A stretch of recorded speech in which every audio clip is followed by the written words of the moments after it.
You can call me Mystic Mike because I predict these things. Montel Jackson takes on Daniel Marcos this Saturday on the main card of UFC Fight Night, Des Moines, Iowa. And I think this is going to be an absolute banger. Both of these guys are rising stars, surging prospects in the bantamweight division. A lot of potential, very high ceilings on both of these guys. I'm kind of upset that they have to fight each other because that means obviously one of them has to lose.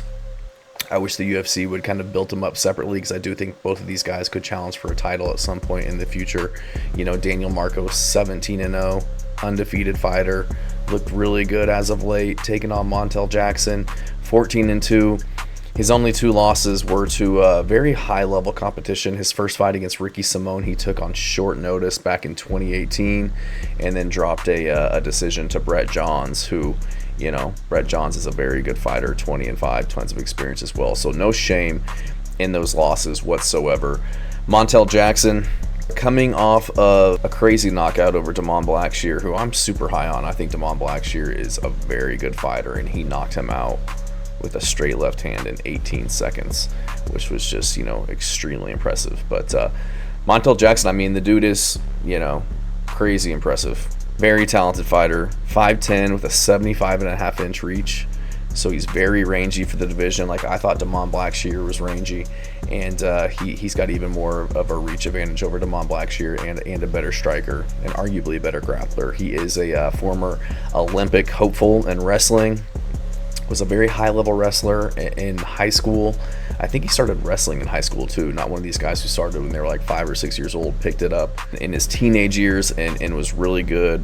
Tried to get the Olympics in like 2016, didn't make it, never went to college, kind of just immediately transitioned to MMA. So very good wrestler, as well as very good hands. We've seen that in the UFC so far in his career, just very fast, rangy, powerful, very crisp striker, super fast hands, throws punches straight down the pipe with a lot of power, great movement in and out to land his shots, very defensively responsible. You don't really ever see him taking punches or getting hit.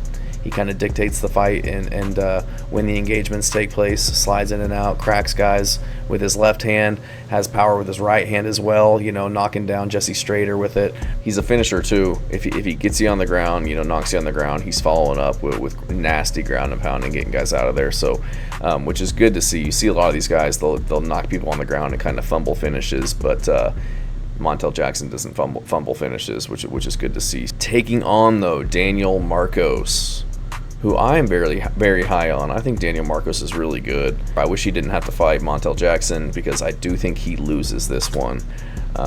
He did just fight in December against Adrian Yanez, won that one by split decision.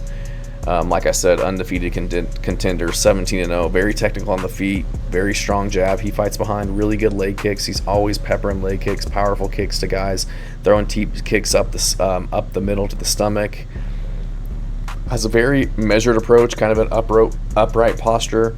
Will throw step-in elbows, hard to take down. He has like an 88% takedown defense. He never really lets himself get out of position. He's very balanced, kind of never over-swinging or letting himself get out of position to get taken down. So I think that's what really contributes to his ability to keep it on the feet where he wants it. But I think Montel Jackson's going to be too fast. I think he's going to have the power advantage, the speed advantage.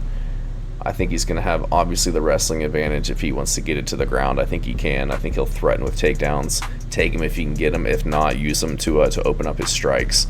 I think he can put out anybody, you know, going backwards, going forwards in the middle of exchanges, in the middle of the clinch, breaking off from clinches, landing right hands against guys. We saw that against Jesse Strader. He's also going to have a massive reach advantage. He's going to be 3 inches taller, but he's going to have a 6.5-inch reach advantage.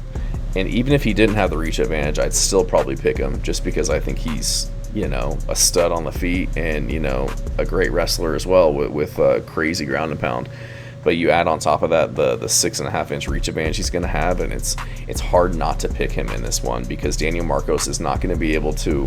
He's not going to be able to shoot takedowns and get it there and mix it up if he wants to. This is going to be a strictly striking affair if Montel Jackson wants it to be, and I think he'll be able to just beat him up with his hands. I am concerned with Daniel Marcos with his leg kicks just because Montel Jackson's got kind of tiny legs, but I think Montel Jackson gets this one done. I think that he can outpoint him. I think he can get the takedowns if he needs to and beat him up on the ground. I'm just looking back at Daniel Marcos's last performances, like had a split decision over Adrian Yanez, a decision over John Castaneda, you know, a split decision with Davey Grant that, I mean, I would almost argue that he lost. But just kind of a lot of decisions that he's going to. And I don't see tons of finishing potential from him other than the fight with Simon Oliveira, but I don't really rate that hybrid. I don't really rate that fight very well. And then I look at Montel Jackson, and he's just an absolute finisher with killer instinct, and he's looking to get you out of there. And I think that's going to. I think he's really going to have Daniel Marcos on the back foot and on the defensive in this fight, because I don't think Daniel Marcos has fought anybody with the tenacity and striking prowess as Montel Jackson. I don't think he's fought anybody who can hit as hard as him and who can touch him and get there as quickly as he can. So I'm going to go with Montel Jackson to get this one done by knockout. Thanks.